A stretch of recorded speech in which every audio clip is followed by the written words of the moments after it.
Tonight, on the 2-year anniversary of the Supreme Court decision that overturned Roe v. Wade, the battle over abortion rights taking center stage once again in the 2024 campaign.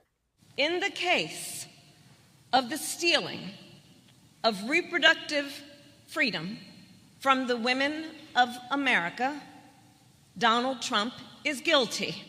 The Biden-Harris campaign using the anniversary to hammer former President Trump for nominating the 3 Supreme Court justices that helped overturn Roe. Biden saying in a statement, if given the chance, there is no question Trump will ban abortion nationwide with or without the help of Congress. The campaign mobilizing Vice President Harris and First Lady Jill Biden, rallying supporters in swing states. Donald Trump handpicked 3 members of the United States Supreme Court because he intended for them to overturn Roe v. Wade. And as he intended, they did. So, it was premeditated.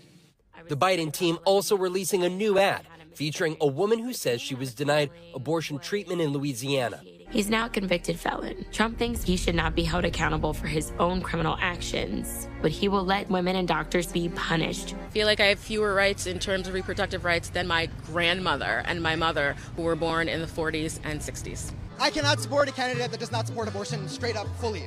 If you do not support abortion fully, then I cannot support you.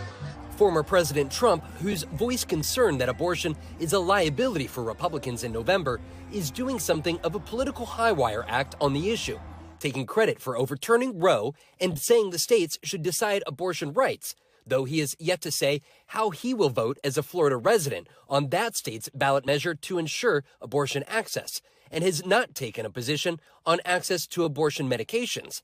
And Trump is not supporting a national ban, as many conservatives want to see.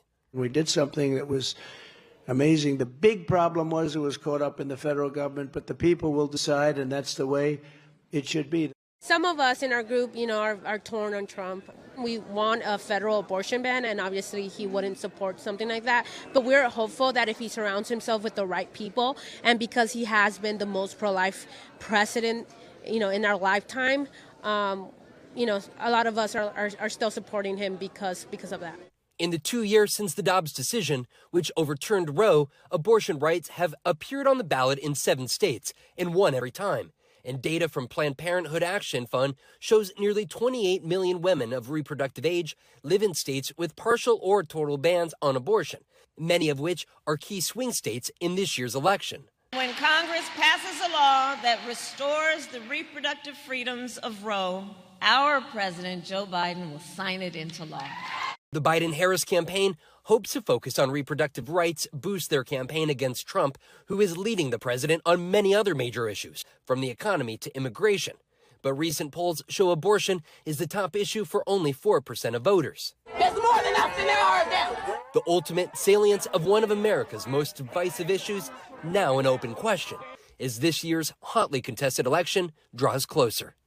Thanks for watching. Stay updated about breaking news and top stories on the NBC News app or follow us on social media.